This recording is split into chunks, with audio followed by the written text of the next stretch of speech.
Señalábamos en la meditación anterior que el hombre puede desviarse de ese camino que lo conduce hacia Dios por usar mal de aquellas criaturas, de todo aquello que Dios nos ha dado, para que sea como un camino hacia Él, como una escalera para acercarnos a Él, como una escalera para subir al cielo. Podemos usar mal de todas esas cosas, podemos apartarnos de Dios. Y ya en la meditación de los 3 pecados decíamos, y bueno, y si en algún momento la muerte me encuentra en esa situación de apartamiento, esa muerte significa para mí la condenación eterna. Son aquellas verdades que antes se nos recomendaba meditar. Piensa en tus postrimerías, piensa en los novicios. ¿Y qué son esas postrimerías? O sea, las realidades últimas: muerte, juicio, infierno y gloria. Muerte, juicio, infierno y gloria. Pensar en esas realidades, o sea, pensar en aquellas realidades que se encuentran al término de nuestra vida aquí en la tierra y que son tan importantes para nosotros. Actualmente es algo, no sé, vivimos un tiempo, digamos, una situación, digamos, en la iglesia, en la cual se la podría caracterizar, como lo hace el gran teólogo suizo von Balthasar, caracterizarla por la evacuación de la cruz. Es decir, nos han tratado de dar, muchos en estos últimos tiempos, un cristianismo sin cruz, un catolicismo sin cruz. Es decir, un catolicismo del cual se deja de costado, se olvida a veces, no se habla, se silencia, todo aquello que puede resultar un poco difícil, todo aquello que puede resultar un poco exigente, todo aquello que puede resultar un poco duro para la inteligencia o para la conducta. Para la conducta, poner entre paréntesis 1 o 2 mandamientos. Para la inteligencia, poner entre paréntesis algunas verdades fundamentales de las cuales no se quiere hablar. Se nos quiere vender un catolicismo que es todo dulzura, que es todo sonrisa, que es todo amor. El catolicismo es todo amor, pero hay que entenderlo bien, no como se lo entiende a veces. Hasta se tiene miedo a las palabras. Es un poco reflejo del tiempo en el cual vivimos, ¿no es cierto? Miedo a las palabras fuertes.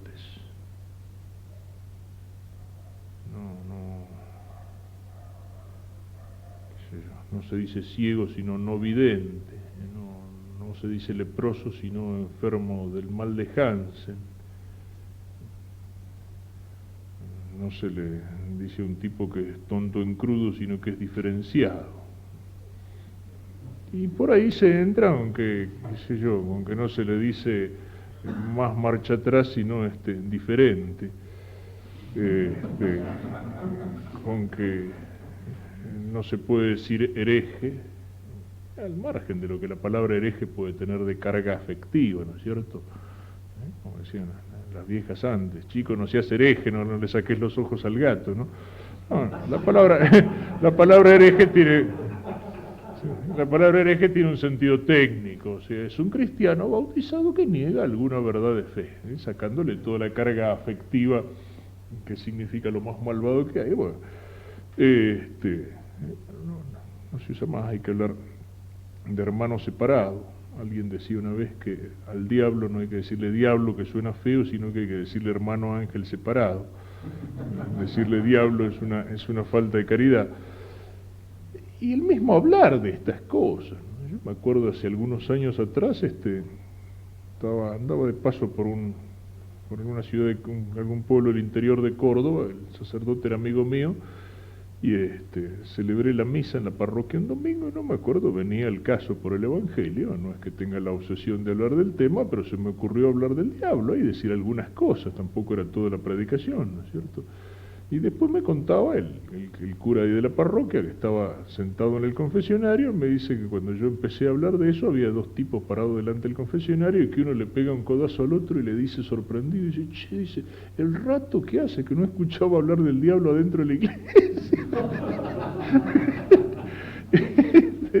Y no es cuestión de pasársela todo el tiempo hablando del diablo, pero hay una realidad, es una realidad. Y dice San Pedro en una de sus cartas, dice, vuestro enemigo, vigilad, estad atentos y velad, dice, porque vuestro enemigo el diablo ronda como león rugiente buscando a quien devorar. Esa es la realidad. El enemigo de Dios es el adversario, es el tentador, existe y actúa sobre el hombre. Si uno está con Cristo, si uno está aferrado a la gracia de Cristo, uno no tiene por qué tenerle miedo, pero tenemos que estar alerta. Si nos vienen con el cuento de que ese león rugiente no existe o que es un manso perrito al cual tenemos que sonreírle, evidentemente nos come. Y como eso también de estas verdades, ¿no es cierto? Lo del infierno lo decíamos antes, no se habla más, parecería que fuera una falta de caridad. No hay que asustar a la gente, no hay que plantearle cosas desagradables. La realidad es como es.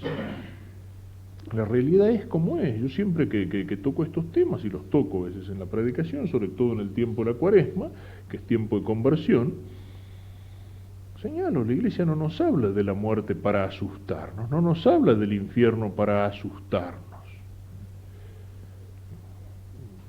Son realidades. Si uno va por un camino y encuentra un cartel que dice, cuidado, cruce peligroso, ese cartel no está para asustarnos, está para que no nos metamos con el auto debajo de la rueda del tren que puede venir por ahí. O sea, simplemente es una advertencia, es una prevención. Si se nos dice camino cerrado, derrumbe de rocas, ¿para qué? Para que no nos metamos por ese camino, o para que si entramos vayamos con cuidado porque ese camino es peligroso. Y bueno, ese es el sentido que tiene recordar estas verdades. Ese es el sentido que tiene recordar estas verdades. No es para amargar la vida. No es porque tengamos una visión negativa del hombre o de lo católico. No es eso. Pero en la realidad existen luces y existen sombras. Las dos cosas son así. Santo Tomás en toda su visión de la moral pone todo el acento en las virtudes, que nos van identificando con Cristo y nos van acercando a Dios. Pero también menciona lo contrario de la virtud, que es la realidad del pecado. Si en un cuadro sacamos todas las sombras para dejar nada más que las luces, estamos falsificando la realidad, no tenemos un paisaje, no tenemos un panorama. Es cierto que es más importante afirmar la verdad, pero si uno no es capaz de señalar el error contrario de esa verdad, uno de alguna manera no está falsificando la verdad. No, hay que ser positivo, hay que decir lo bueno, guarda. Cuando se quiere enseñar la verdad, por supuesto, hay que poner el acento sobre la verdad, pero hay que señalar y hay que denunciar el error contrario, y Cristo lo hizo. Cristo vino para señalarnos el camino del cielo, para enseñarnos a conocer al Padre que tenemos en los cielos y todo, pero cuando tenía que señalar el error y el pecado, lo hizo. Y a los fariseos les dijo de todo menos bonito. Los trató, les pegó golpes bien duros, y en Cristo estaba presente la caridad, cuando Cristo perdona al pecador, cuando Cristo ama a los niños, en Cristo está presente la caridad cuando nos habla del Padre que hay en el cielo, pero en Cristo también está presente la caridad cuando las palabras de Cristo se transforman en un látigo que azota a los fariseos. O sea, cuando con la palabra les pega golpe fuerte. Las dos cosas estaban en Cristo. La verdad que sana y la verdad que duele.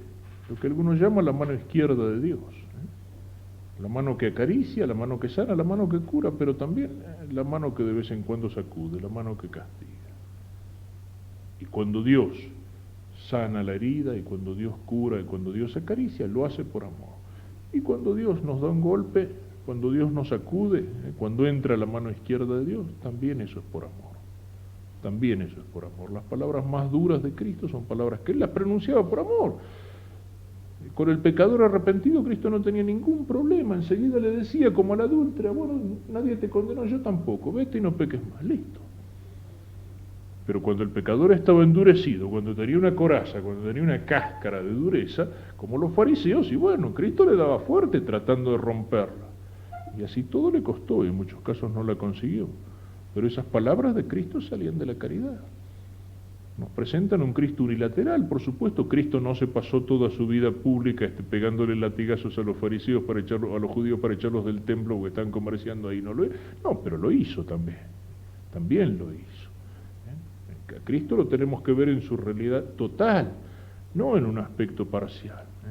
Cristo tiene palabras de dulzura, Cristo tiene palabras de perdón, pero Cristo nos dice que tenemos que hacernos violencia para conquistar el reino de los cielos.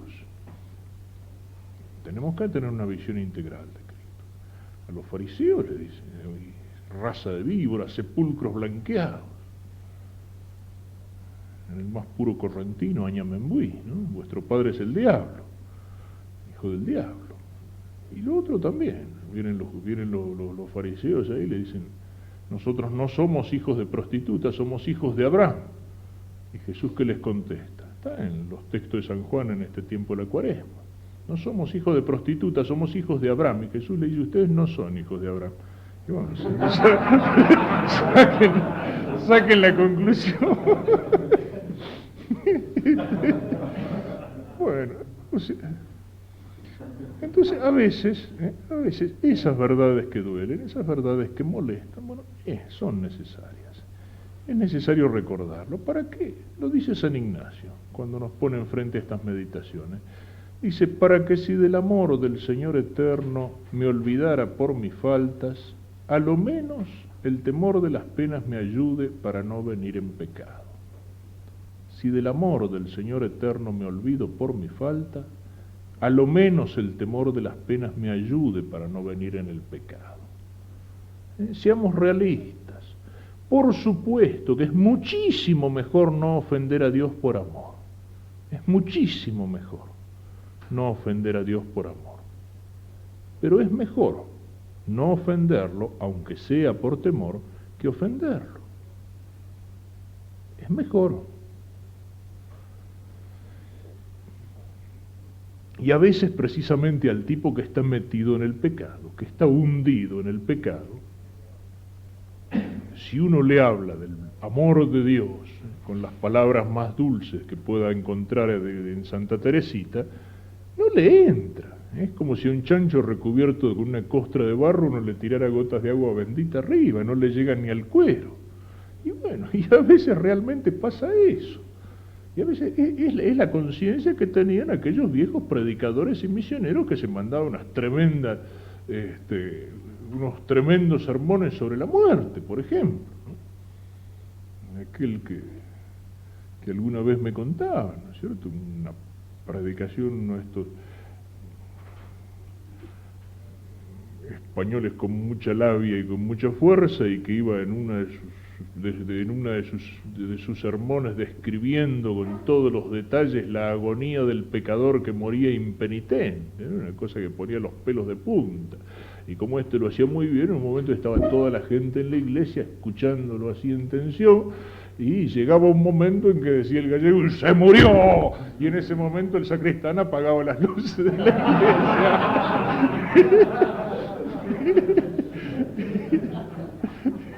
Y bueno, la gente salía galopando a formar fila delante de los confesionarios.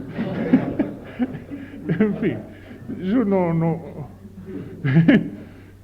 no suelo hacerlas así, estas meditaciones, pero no sé, en una de esas muchos tipos le agradecieron después, ¿no? Le agradecieron el susto, ¿no? Eso hay que ser realista. Y a lo mejor si miramos para atrás en nuestra vida, y a lo mejor sí, más de una vez nos arrepentimos y nos fuimos a confesar, no tanto porque amábamos purísimamente a Dios como nuestro Padre en los cielos, sino porque teníamos un cierto temor en algún momento de que nos viniera la cosa encima, y bueno, y si eso fue un camino,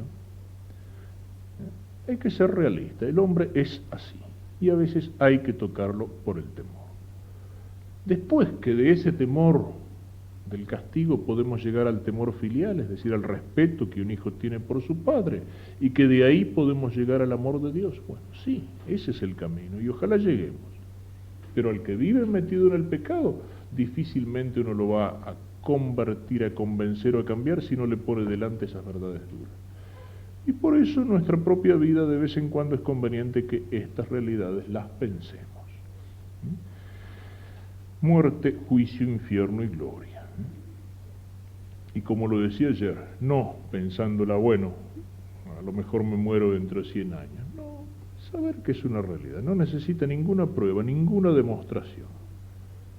Y la muerte me puede encontrar en cualquier momento. En el capítulo 12 del Evangelio de San Lucas, que es Evangelio de la Misericordia, donde más se muestra en distintas escenas, en distintos lugares, la misericordia de Dios, bueno, también está la advertencia de la muerte y del juicio. Les dijo una parábola. Los campos de cierto hombre rico dieron mucho fruto, y pensaba entre sí diciendo, ¿qué haré? Pues no tengo dónde reunir mi cosecha. Y dijo, voy a hacer esto, voy a demoler mis graneros y edificar otros más grandes, y juntaré allí todo mi trigo y mis bienes, y diré a mi alma, alma, tienes muchos bienes en reserva para muchos años, descansa, come, bebe, banquetea. Pero Dios le dijo, necio, esta misma noche te reclamarán el alma. Las cosas que preparaste, ¿para quién serán? Así es el que atesora riquezas para sí y no se enriquece en orden a Dios. Son las palabras del Señor. El Señor no tenía problema en hablar de estos temas. Son las palabras del Señor. Ese hombre rico que tenía una buena cosecha, piensa en hacer graneros más grandes. Eso era en tiempo de Cristo. En este tiempo nadie se hace rico con una buena cosecha. Para hacerse rico hay que ser especulador, usurero, intermediario, no sé, sinvergüenza, pero con el trabajo. Y bueno, y empieza a soñar despierto. Tengo para muchos años de vida y tengo muchos bienes. Todo lo que decíamos hoy del uso de las criaturas. Entonces, necio, esta misma noche te reclamarán el alma. El Señor todas las veces que habla de la muerte habla con este sentido. Alerta, estar preparados, vengo pronto, vengo como el ladrón. El ladrón no suele avisar, no suele llamar por teléfono. Señora, le llamo para avisar que esta noche a las 2 de la mañana voy a pasar por su casa a ver si puedo llevarme algunas cositas. No, el éxito del ladrón está en entrar por sorpresa. Y Cristo se compara él mismo con un ladrón. Dice, vengo como el ladrón, vengo sin avisar. Y entonces, ¿qué? Estar alerta, vigilar, estar preparado. Está lleno de parábolas. Todas las parábolas del juicio tratan sobre eso. Aquel administrador que lo pone al frente y el tipo dice, oh, mi señor no va a volver, y se pone a emborracharse y a maltratar a los criados y todo lo demás, y el señor vuelve en la mitad de la noche. Ese es el sentido que tiene pensar en estas realidades. Pensar en mi propia muerte, no para asustarme, para velar, para estar preparado. El cristiano que vive como cristiano, el católico que vive como católico, no tiene por qué tener miedo de la muerte, si sabemos que la muerte es un encuentro con Cristo. Si sabemos que es un encuentro con Cristo. No hay por qué tener miedo, no hay por qué tener ese querer ocultar, no se habla en eso, no se piensa en eso. No hay respuesta. La muerte es algo absurdo, es algo de lo que es mejor no hablar. La muerte ya está presente. San Agustín en sus confesiones decía, vida, que no sé si llamarte vida mortal o muerte vital, porque cada paso que damos en esta vida es un paso que nos va acercando a la muerte. Y la muerte puede venir después de largos años, sí, nos puede agarrar viejitos y después de una larga enfermedad, y podemos morir a lo mejor preparados, en gracia de Dios, llenos de paz, rodeados por los familiares, con tiempo para hacer todas las confesiones necesarias. Puede ser. Pero puede venir en cualquier momento. Puede venir sorpresivamente. De hecho, viene. No es para asustar, pero yo conozco más de un ejercicio espiritual donde se hablaron de estas cosas y donde hubo alguno que no terminó los ejercicios espirituales. No lo digo para asustarlo, pero es en serio. Es en serio. O sea, nunca sabemos en qué momento nos llama el Señor. Y lo que importa es eso, es tener el alma limpia, la conciencia lista, estar preparado, tener las valijas hechas. Señor, me llama, acá estoy. Todo el coplero criollo tiene nuestras coplas populares, las que recitaban esos misioneros rurales y esos paisanos, tienen relación a esto, tienen referencias a esto, como aquella del catecismo, ¿no? Al fin de la jornada, aquel que se salva sabe y el que no sabe nada. Mira que te mira Dios, mira que te está mirando, mira que te has de morir, mira que no sabes cuándo. Cuando la campana tocaba muerto en el pueblo, decía la copla, este doble de campanas no es por aquel que murió, es para que piense yo que puedo morir mañana. En alguna de las aldeas que tienen en Entre Ríos los alemanes del Volga, alemanes que vinieron a la Argentina después de pasar 100 años por Rusia, en las colonias del Volga, y que es gente de mucha fe, de una religiosidad intensa. Algunos de los sacerdotes que han venido por acá vienen precisamente de esas colonias. A mí me tocó estar alguna vez, dos veces, una vez la madre de un sacerdote y el papá de un seminarista, de una pequeña aldea que no tiene más de 200, 250 habitantes. Y en el entierro de una persona de la aldea estaba presente todo el pueblo. Y todo el pueblo venía acompañando el entierro cantando, con un coro de hombres que incluso cantaba antífonas latinas, el Miserere, por ejemplo. O sea, era toda una presencia de fe en el momento de la muerte. Y luego de la ceremonia del entierro, del bendecir la tumba, de todo lo demás, las últimas palabras del párroco de la aldea eran las siguientes: vamos ahora a rezar un Padre Nuestro por el próximo de los aquí presentes que va a morir. Y toda la gente rezaba el Padre Nuestro. Y eso en esas aldeas alemanas es una costumbre tradicional en los entierros. Y a la gente le parece lo más normal del mundo. No he hecho la prueba todavía en algún lugar en la ciudad de decir eso al final cuando tenga que acompañar algún entierro, a ver con qué cara me miran. Pero allí se lo toma como lo más normal del mundo. Es cierto, alguno de los aquí presentes va a ser el próximo en morir. Y entonces rezar ¿para qué? Para que Dios me encuentre preparado. De esta manera tenemos que pensar en la muerte, para que nuestra muerte sea una muerte cristiana y no una muerte pagana. El pagano enfrente a la muerte tiene miedo, tiene angustia, tiene desesperación. Aquel que no cree en Dios, para él la muerte no tiene sentido. La muerte es algo que tiene que llenarlo de miedo, tiene que aferrarse a la vida, porque para él terminar la vida, ¿qué es? Como los animales, volver a la tierra y se acabó. Volver al polvo de la tierra y no hay más que polvo, no hay alma, no hay espíritu. ¿Qué sentido puede tener para esa persona arriesgar la vida, por ejemplo, jugar la vida por una empresa grande? ¿Qué sentido puede tener? Ninguno, si la vida es lo único que tiene.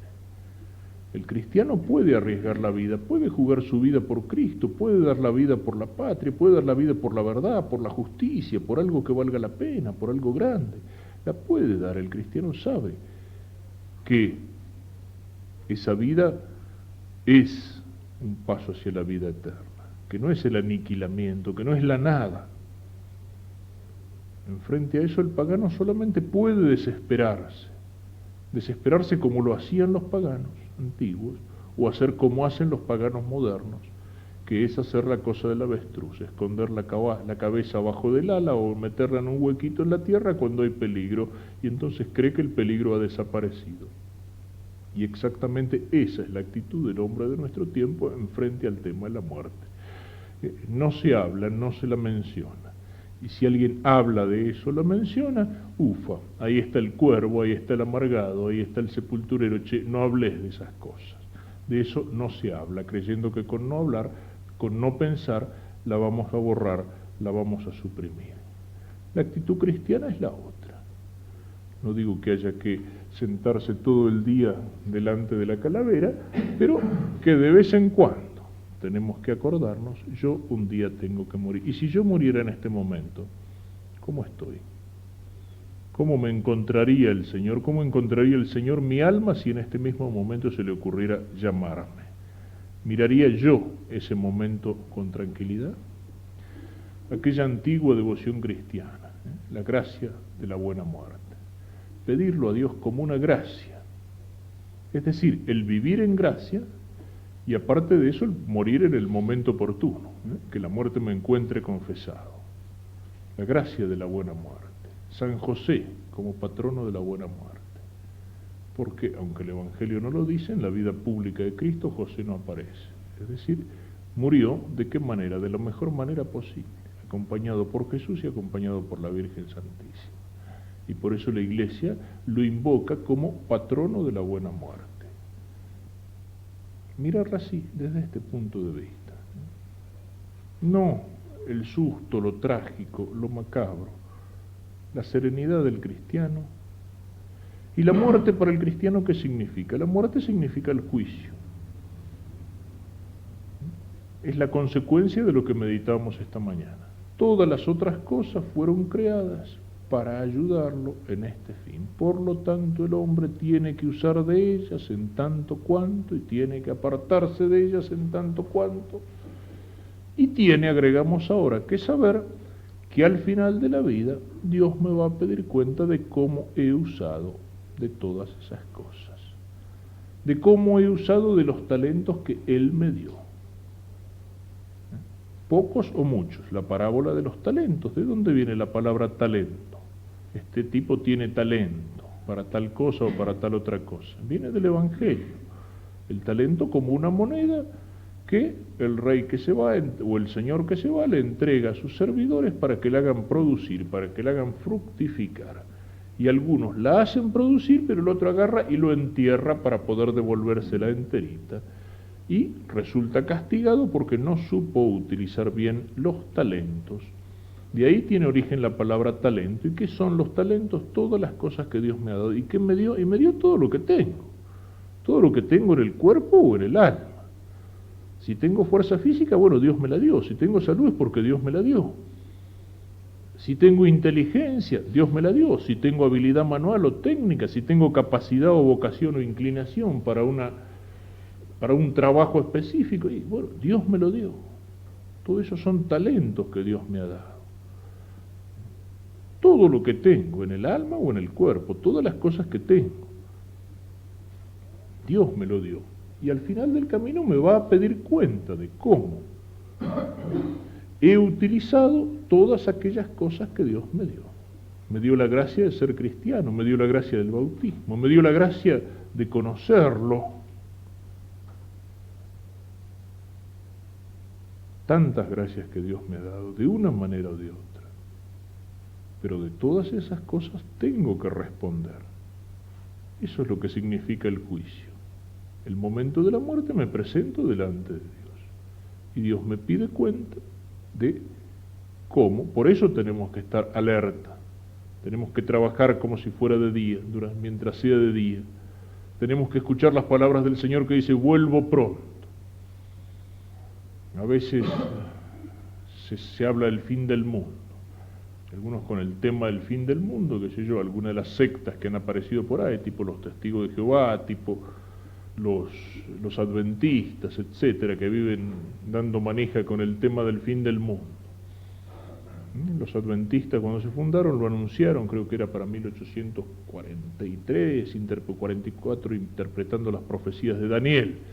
Después, como resulta que el fin del mundo no vino en el momento anunciado, lo pasó a unos años después, lo volvió a pasar, y bueno, ya cuando nadie le creía más, apareció La señora White, la profetisa de los adventistas, dijo, no, el tipo tenía razón, pero simplemente se equivocó, no era el momento del fin del mundo, sino que era el momento del redescubrimiento de la iglesia verdadera, que somos nosotros, y que estaba escondida desde que Cristo se fue, pero que ahora se hace presente en la tierra para preparar a los hombres para el fin del mundo, pero prudentemente no puso más fechas. Los testigos de Jehová también varias veces pusieron fechas. En 1914 se terminaba el mundo. Después, cuando le echaban en cara, decía, bueno, no se terminó el mundo, pero vino una guerra muy grande. Sí, pero la guerra no terminó con el mundo. En 1927 dijeron que bajaban los profetas y le construyeron una lujosa residencia en algún lugar de los Estados Unidos, donde como los profetas no bajaron para anunciar que venía el fin del mundo, se fueron a vivir los dirigentes de la secta. Pero muchas veces tienen éxito con eso, porque si uno... Y hay momentos en que se pueden crear histerias colectivas. Vamos a ver qué pasa en el año 2000. Si a alguien se le ocurre salir por ahí gritando, el año 2000 se termina el mundo, el año 2000 se termina el mundo. Puede haber escenas de histeria colectiva, como dicen que pasó en el primer milenio, donde hubo gente que hasta por el susto de eso se suicidó, es decir, para que no se terminara el mundo. Pues, ese es el asunto. El Señor dice, vengo pronto. Pero qué corro me importa el fin del mundo si se van a caer los planetas, las estrellas, si se acaba la Tierra, si pasa esto o si explota la superbomba de no sé qué cuánto. El fin del mundo para mí es el momento de la muerte. Es el momento de la muerte. ¿Qué me importan todas esas profecías que viven poniendo fechas o que viven hablando de que si el fin del mundo se produce por una invasión de extraterrestre, por una guerra interplanetaria, por una explosión atómica o por un fenómeno cósmico? El fin del mundo para mí es el momento de mi muerte. Y el momento de la muerte es el momento en que me tengo que presentar delante del Señor y decirle, bueno, ¿cómo has vivido en este mundo? ¿Qué has hecho con todos aquellos talentos, con todas aquellas criaturas que puse a tu alrededor? ¿Qué has hecho con tu alma? ¿Qué has hecho con tu cuerpo? ¿Cómo has vivido? Y entonces, escuchar las palabras del Señor. El Señor nos habla de resurrección para la vida y de resurrección para la condenación. En los capítulos 24 y 25, sobre todo en el Evangelio de San Mateo, que son los capítulos del juicio y son el llamado al estar alerta. Y está la parábola de los talentos y habla sobre el juicio final. Y en San Juan dice, serán llamados, unos para resurrección de vida y otros para resurrección de condenación. Y en San Mateo nos pone aquella parábola del Señor que viene en el día que separa las ovejas de los cabritos, unos a la izquierda, otros a la derecha. Venid benditos de mi Padre, porque tuve hambre y me diste de comer, porque tuve sed y me diste de beber, es decir, porque supiste usar bien de todas las criaturas y hacer el bien con esas criaturas. Y por otra parte, apartaos de mí, malditos, al fuego eterno. Qué tremendo que debe ser escuchar esas palabras de la boca de Cristo. El hombre es creado para Dios. Y el hombre, quiera o no quiera, va a dar gloria a Dios. El deseo de Dios y el deseo de su amor y de su misericordia es que nosotros libre, voluntariamente, amándolo, demos gloria a su amor y gloria a su misericordia. Pero si el hombre se niega, si el hombre rechaza el amor de Dios, si el hombre maltrata a aquellas criaturas que Dios le puso alrededor, si el hombre derrocha y malgasta los dones y los regalos que Dios le hizo, y al final también va a dar gloria a Dios. En el primer caso, uno va a dar gloria a la misericordia de Dios en el cielo. En el segundo caso, el hombre dará gloria a la justicia de Dios en la condenación eterna. Pero, al final, todas las cosas serán sometidas para Dios, libre y voluntariamente en aquel que ama, en aquel que acepta y en aquel que lo sigue. Y si no, contra su voluntad. También en ese sentido el diablo da gloria a Dios, mal que le pese, a la justicia de Dios, ya que rechazó su misericordia. Y el rechazo de la misericordia, ¿qué significa? Ya lo hemos señalado. Es el infierno. Mirar, en primer lugar, entonces la muerte. Mi vida en un momento se termina. En ese momento en que mi vida se termina, tengo que dar cuenta a Dios de cómo he vivido. si la muerte me encuentra en el rechazo de la amistad de Dios, esa muerte significa para mí el infierno, es decir, la condenación eterna. Pensar en esto, para que si del amor de Dios no me olvide, al menos el temor de las penas me ayude a no caer en el pecado. ¿Y qué es el infierno? De él habla Jesucristo muchas veces en el Evangelio. En el capítulo 5, 29, versículo 29 de San Juan, habla de una resurrección para la condenación. Y utiliza el Señor las siguientes expresiones. Gehenna de fuego. ¿Qué significa esa expresión gehenna? Venía del valle de Hinnom, que quedaba en las afueras de Jerusalén. Ge en hebreo es valle, Gehinnom, de donde toma el Señor la palabra Gehenna, de fuego, el valle de Hinnom. Era como un bajío que había en las afueras, en los suburbios de Jerusalén, donde en tiempo de los cananeos, que eran paganos, se habían realizado sacrificios humanos, sobre todo sacrificios de niños. Y ese lugar lo miraban los judíos como un lugar maldito y era una especie de basurero, es decir, donde se arrojaban las basuras y se les prendía fuego en las afueras de la ciudad para que no contaminara la ciudad. En el valle de Hinnom, en la Gehenna, habían ardido primero los fuegos de los sacrificios humanos y luego los fuegos en los cuales se quemaba la basura de la ciudad. Y hay en alguna de las profecías de Isaías una escena en la cual aparecen quemados los cadáveres de los enemigos en ese lugar, en la Gehenna. De ahí el Señor toma esa expresión que aparece varias veces en el Evangelio, la Gehenna de fuego. Habla del gusano que roe, algo que aquí en la tierra se ha tomado como imagen de la conciencia. Fuego eterno, también aparece esa expresión. Y cuando habla diciendo, apartaos de mí, malditos, fuego eterno preparado para el diablo y para sus ángeles. Habla también de las tinieblas exteriores, cuando habla de aquel banquete que es imagen del cielo y de aquel que se presenta en el banquete sin llevar el traje de bodas, es decir, no en gracia de Dios. Arrojarlo afuera, a las tinieblas exteriores. Dice también donde habrá llanto y rechinar de dientes.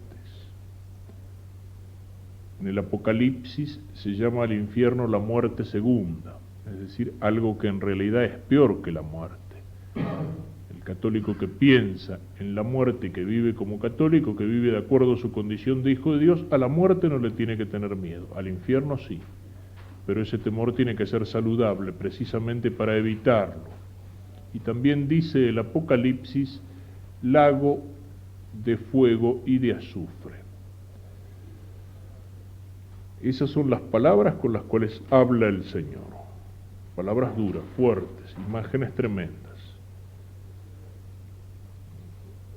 La teología, reflexionando sobre la verdad de la revelación, nos habla de que en el infierno hay una pena de daño y una pena de sentido.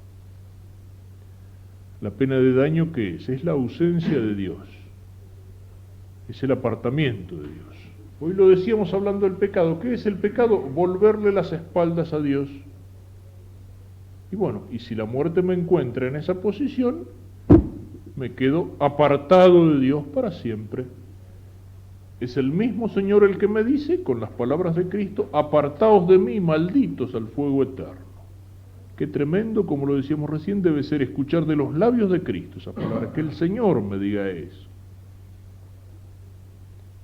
Ausencia de Dios, apartamiento de Dios para siempre. Y el Señor me avisó que tenía que estar alerta. El Señor me avisó que tenía que vigilar. Si la muerte me encontró en esa circunstancia, es culpa mía, soy yo el que me he condenado. Y eso para siempre. Para siempre. Eso es lo tremendo de esa ausencia de Dios. También en el purgatorio hay de alguna manera una ausencia de Dios. Pero el purgatorio no es un infierno abreviado, no existe infierno abreviado. Purgatorio es el lugar al cual uno va a purificar, digamos, faltas menores, o aquello que queda por purgar, es decir, por purificar de faltas anteriores de las cuales uno se ha arrepentido. Pero entre el purgatorio y el infierno hay una diferencia fundamentalísima. Hay una diferencia fundamentalísima. En el purgatorio hay un apartamiento de Dios, pero aquellos que están en el purgatorio ya se han ganado el cielo. Les queda todavía algo que purgar, es decir, que purificar, pero ya tienen el cielo seguro. De alguna manera podríamos envidiarlo, ¿no? De alguna manera se encuentran en una situación mejor que la nuestra. Nosotros todavía no lo tenemos ganado. El que está en el purgatorio, por más largo tiempo de purificación que tenga, ya tiene el cielo ganado.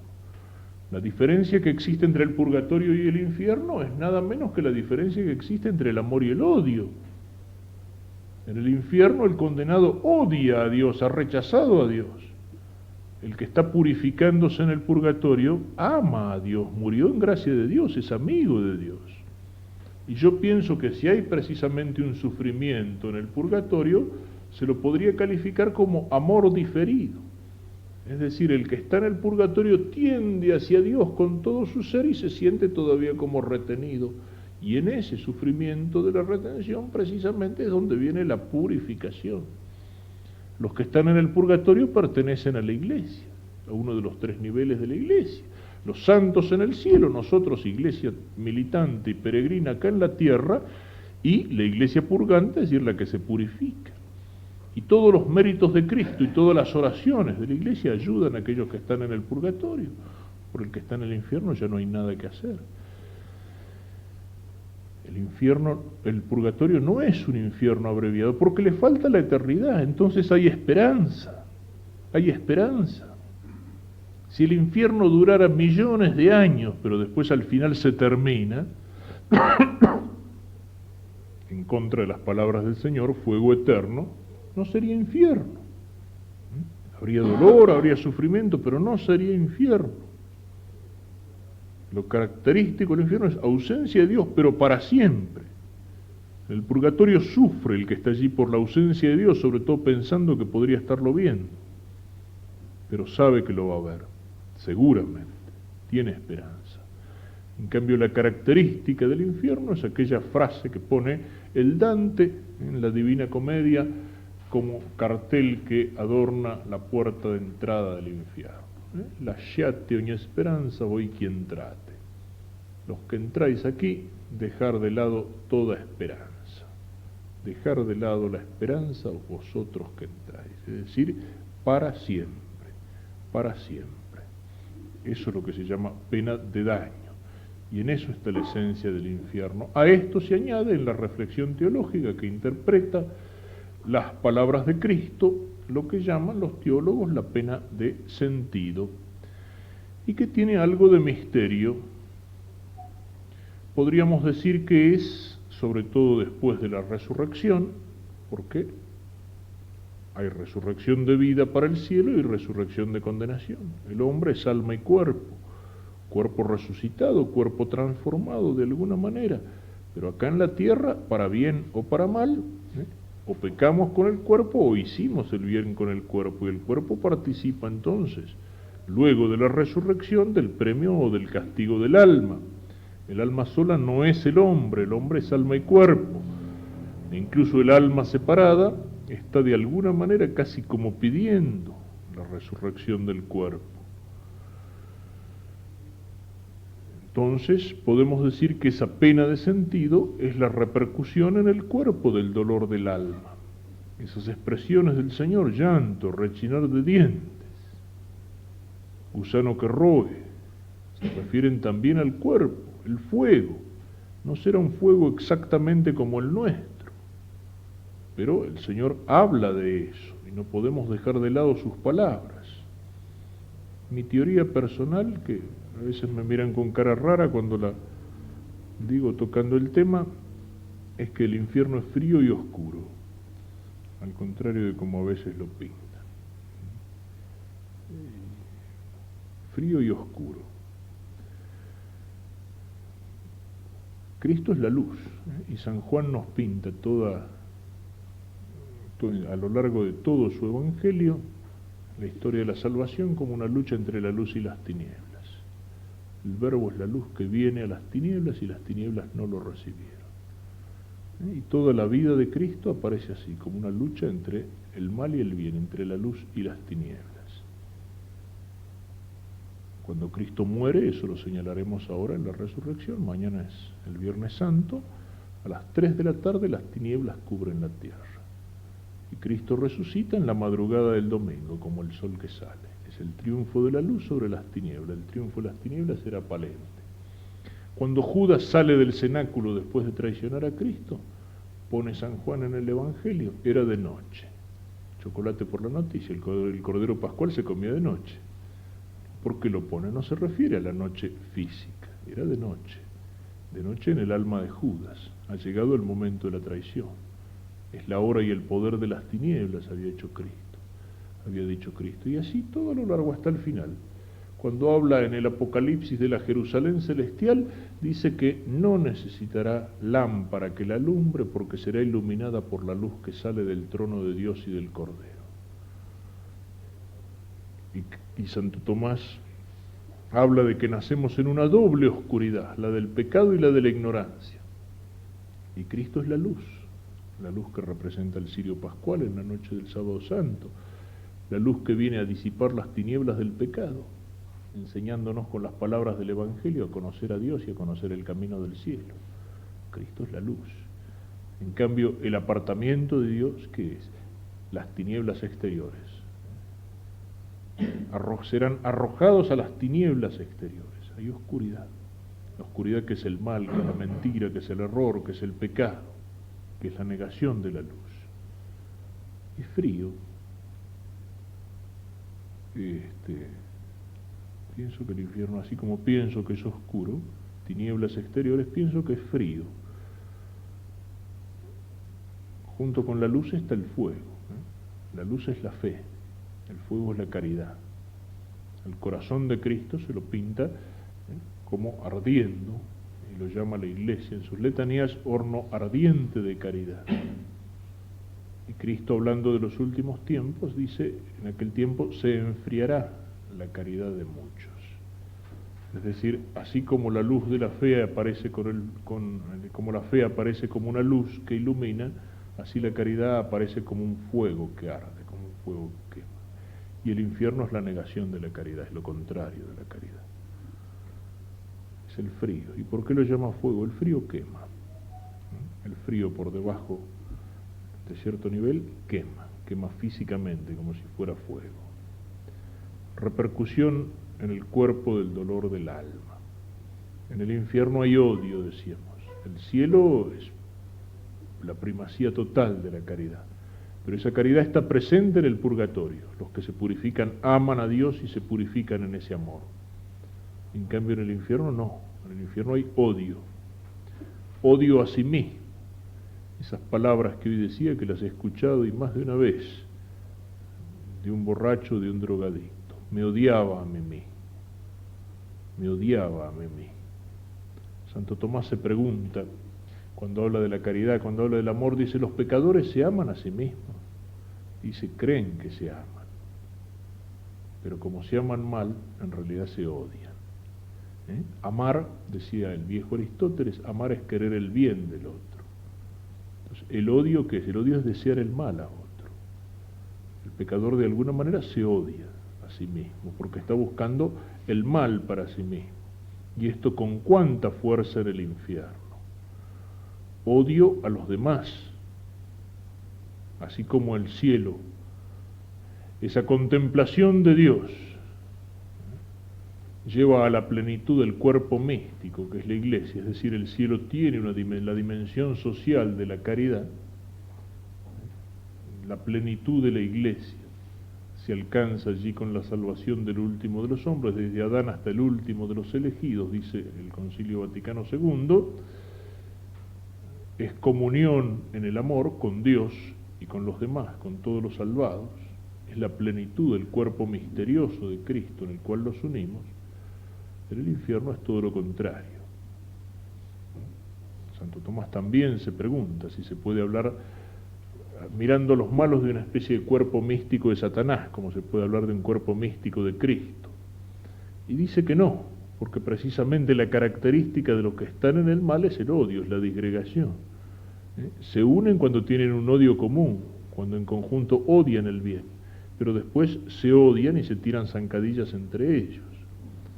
El padre Castellani pone en alguna de sus fábulas camperas, creo que se llama La Inundación, cuando en una de las inundaciones allá en el litoral santafesino van en el bote por el río y hay un árbol en el cual se han prendido todas las víboras.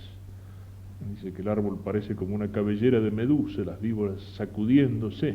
Y en un momento el chico, él, le pregunta a la madre, ¿por qué están tan enojadas? Y dice, porque son malas y los malos no pueden estar juntos. No se toleran entre ellos. Odio a sí mismo, odio a los demás, y sobre todo en el infierno es el odio y es el rechazo de Dios. El remordimiento, ahí uno toma conciencia de eso que decíamos hoy. El pecado es una estupidez. He cambiado lo que Dios me ofrecía, la felicidad eterna, lo he cambiado por esto. Lo he cambiado por esto. Una vez uno me decía en broma, pero tiene algún fundamento. Me decía, ¿y en el infierno? Dice, me dice, yo como me lo imagino el infierno, yo me imagino que en el infierno vamos a tener lo que nos gustaba acá en la tierra, pero lo vamos a tener y lo vamos a tener por toda la eternidad, pero con la conciencia de que eso lo cambiamos por algo infinitamente superior como es Dios, de que a Dios lo cambiamos por eso.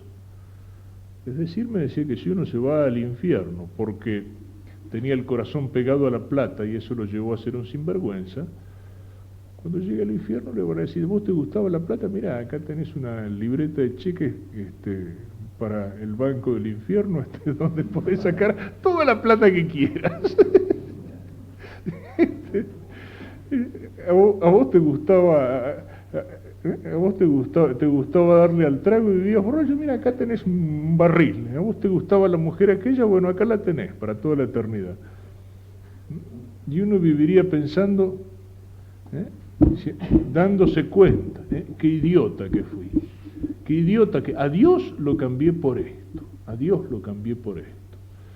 Entonces, nunca odiaríamos más aquello que a lo mejor tanto amamos acá en la tierra, pero de mala manera.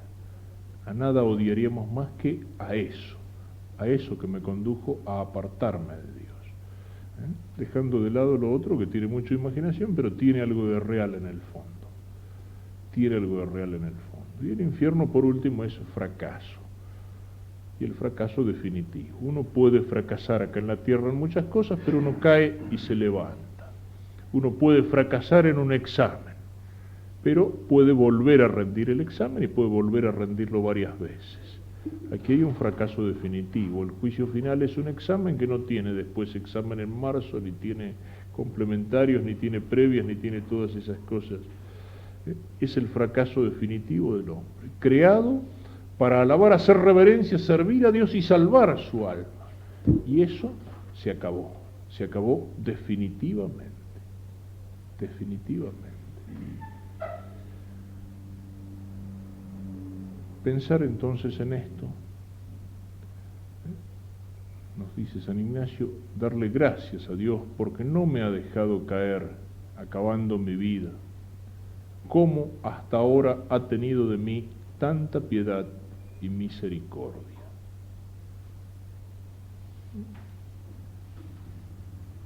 Tengamos presente entonces lo que queda de la noche. Esta noche habrá algún momento de adoración, hoy es el día de la Eucaristía, y hasta mañana tengamos presente un poco estas verdades, lo que hemos venido viendo en la meditación anterior sobre el pecado, sobre los 3 pecados, sobre mis pecados personales, y pensar así serenamente,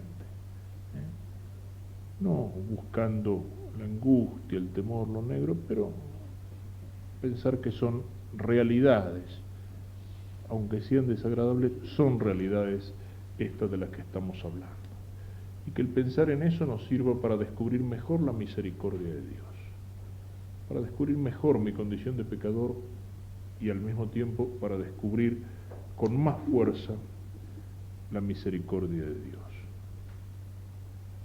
que me sirva para responderle con más generosidad, con más amor, en ese camino que me conduce hacia Él.